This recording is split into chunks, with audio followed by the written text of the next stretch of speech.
The alarm didn't scream, it hummed. It was 6:45 a.m., and Elias reached for his phone, the blue light washing over a face that felt perpetually tired. Before his feet even hit the cold hardwood floor, he had already spent $4.99 on an in-app subscription renewal and another $12 on a limited-time productivity ebook he saw in a social media ad. To Elias, these weren't expenses. They were micro-investments in his happiness. By 8:30 a.m., Elias was standing in line at the daily grind.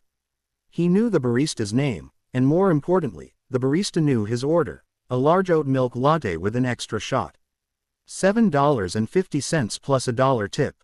As he tapped his phone against the card reader, a small notification popped up from his banking app, balance below $500. He swiped it away with a practiced flick of his thumb. It's just a coffee, he muttered to himself, inhaling the expensive steam. I work hard. I deserve a win to start the day. This was the foundational lie of Elias's financial life. He wasn't blowing his money on Ferraris or designer watches, he couldn't afford those anyway. He was bleeding out from 1,000 tiny cuts. He called it treat culture. His bank statement called it a slow-motion disaster. Elias earned a respectable $62,000 a year. On paper, he should have been saving for a house, or at least building an emergency fund. Instead, he lived in a constant state of low-level financial anxiety. He felt like he was running on a treadmill that was slowly accelerating, and no matter how much his salary increased, he remained exactly one missed paycheck away from total collapse. He didn't realize that his brain was wired to crave the dopamine hit of a small win, to mask the crushing reality of his stagnant net worth. He was trading his future freedom for the temporary warmth of a paper cup and a digital subscription he'd never use. And the worst part, he was convinced he was doing everything right. By 6 p.m., Elias was back in his apartment, a space that felt increasingly crowded yet oddly empty. As he dropped his keys on the entryway table, they landed on top of a stack of unopened mail, mostly credit card statements and pre-approved offers that he'd stopped opening months ago. He walked into the kitchen to grab a glass of water, passing the graveyard. That's what he secretly called the corner of his living room. It was filled with the ghosts of past solutions to his problems. A $150 high-end blender he used exactly twice before realizing he hated cleaning it. An ergonomic desk chair he bought during a 2 a.m. bout of back pain, now draped in laundry. A smart home hub system that was supposed to optimize his life, but mostly just sat there blinking a frustrated red light because he hadn't finished the setup. Every one of these items had been purchased during a moment of emotional friction. When Elias felt stressed, he didn't meditate, he browsed.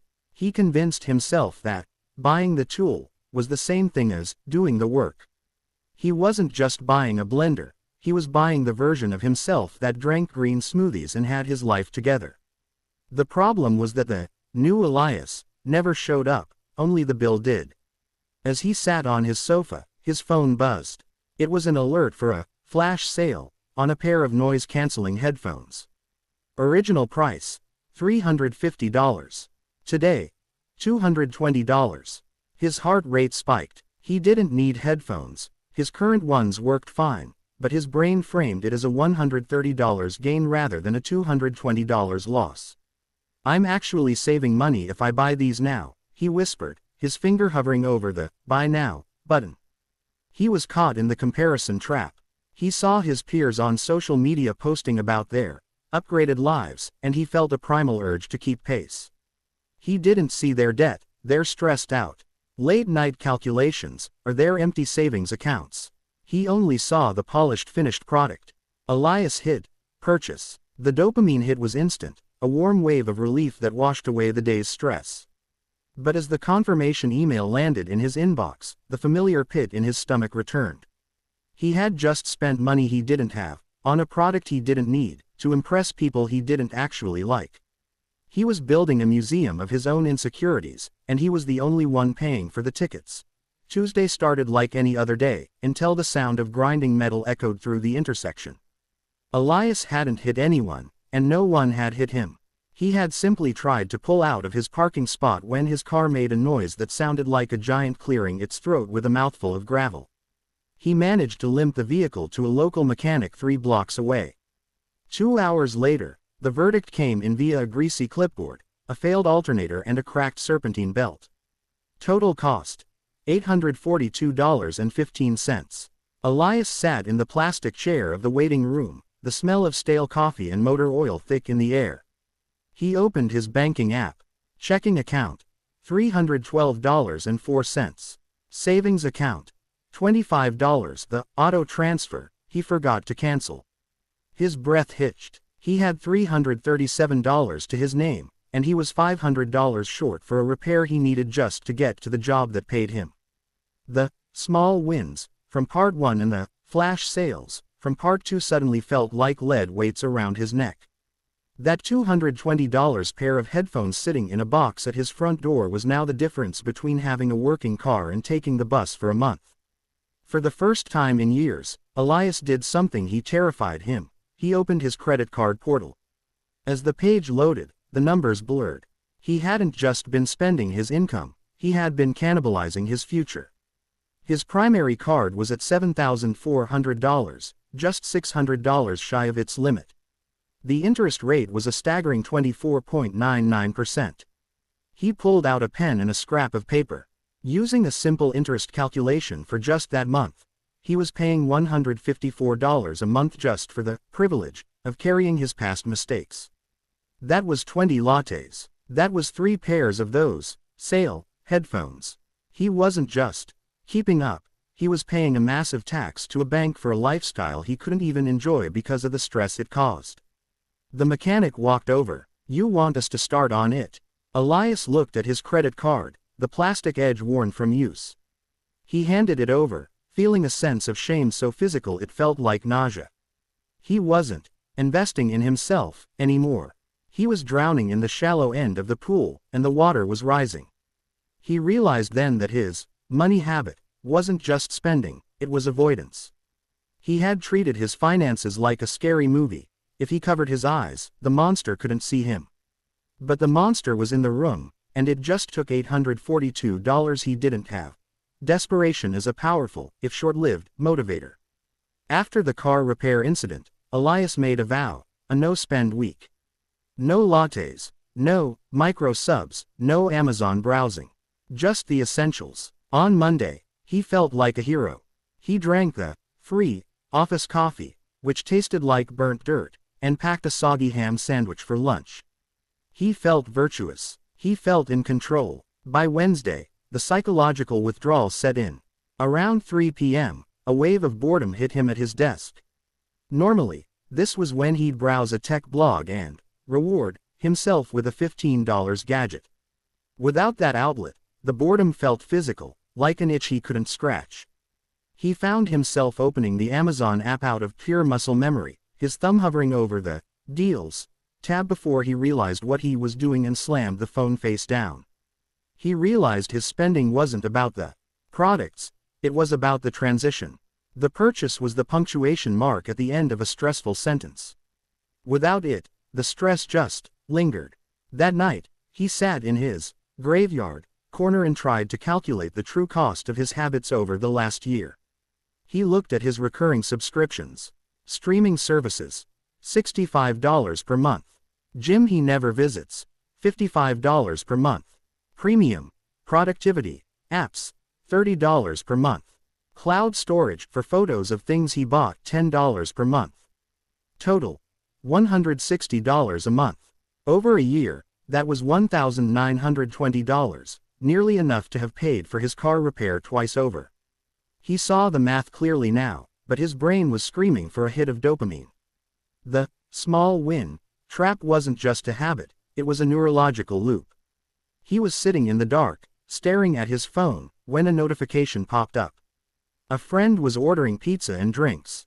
"You in?" The old Elias would have said yes instantly, telling himself it was networking or mental health. The new Elias looked at his $25 savings account and felt the cold chill of reality. He realized that saying no to the pizza wasn't about being cheap, it was about surviving. He stayed home, but he didn't feel like a winner. He felt lonely, bored, and acutely aware of how much his identity had been built on the foundation of spending to exist. He wasn't just breaking a habit, he was undergoing an identity crisis. On Thursday evening, the silence of the apartment was broken by a phone call from his mother. As they talked about the weather and his car troubles, Elias heard a familiar phrase. "Well, you know how it is, Elias. Money comes, money goes. You can't take it with you." It hit him like a physical blow. That was the invisible script he'd been running on his entire life. His parents were hardworking people, but they lived in a cycle of survive and splurge. When things were good, they bought a new TV. When things were bad, they put groceries on the card. They never talked about interest rates or compound growth. They talked about affording the monthly payment. Elias realized he had inherited a survival mindset in a middle-class world. He wasn't spending because he was greedy, he was spending because, subconsciously, he didn't believe money was something you kept. He viewed money as a guest that was just passing through, so he might as well enjoy the visit. He pulled out a laptop and looked up the Rule of 72 and the power of compound interest. He ran a hypothetical calculation. If he had invested that $160 per month he wasted on unused subscriptions into a low-cost index fund with a 7% annual return starting 5 years ago, A equals P frac 1 plus R caret N1 R, the result stared back at him. Over $11,000. He looked around his apartment. The graveyard of gadgets wasn't worth $11,000 anymore. In fact, if he tried to sell it all on eBay, he'd be lucky to get $800. He had traded a 5-figure safety net for a pile of plastic that was losing value every second. He wasn't just keeping himself poor through bad luck. He was actively sabotaging his future self because he was following a script written by people who didn't know how to build wealth. He sat down and did the hardest thing yet. He wrote a financial autopsy. He listed every debt, every interest rate, and every cent that had left his account in the last 30 days. Seeing it in black and white stripped away the treat culture glamour. It wasn't self-care. It was self-theft. The realization changed his anger from a dull ache into a sharp, focused weapon. He wasn't going to be a victim of his habits anymore. He was going to rewrite the script. The final day of his no-spend week didn't end with a celebratory steak dinner. It ended with Elias sitting at his kitchen table with a stack of cardboard boxes. He spent the morning listing the graveyard items on online marketplaces. The high-end blender, sold for $60. The noise-canceling headphones, sold for $180. A $40 loss for a week of ownership, but a $180 gain for his freedom. By Sunday night, he had clawed back $450 in cash. He didn't put it toward a reward. He didn't buy a drink. He opened his banking app and made a $450 payment to his $7,400 credit card debt. It was the first time in his adult life that Elias felt a different kind of dopamine. It wasn't the quick, cheap thrill of getting something, it was the heavy, satisfying weight of owning himself. He realized the money habit keeping him poor wasn't just coffee or subscriptions, it was the belief that his income belonged to everyone else but him. The bank wanted their interest, the coffee shop wanted their margin, and the tech giants wanted his attention. Elias decided to implement the pay yourself first rule. He set up an automatic transfer for $200 every payday to go directly into a brokerage account before he could even see it. He treated it like a mandatory bill. If he had to live on less, he would. He was no longer a consumer, he was an owner. 3 months later, the changes were stark. The debt, reduced by $1,500. The anxiety, replaced by a strange sense of calm. The identity, he no longer identified as the guy with the cool gadgets. He was the guy with the plan. Elias still drinks coffee, but now, he makes it at home in a French press he bought for $15 at a thrift store. He realized that a 20-cent cup of coffee tastes significantly better when you aren't paying 24.99% interest on it. He stopped trying to buy the version of himself that was successful. Instead, he started becoming that person by doing the boring, unsexy work of compounding. He understood now that wealth isn't what you buy, wealth is the options you have. And for the first time in his life, Elias had plenty of them.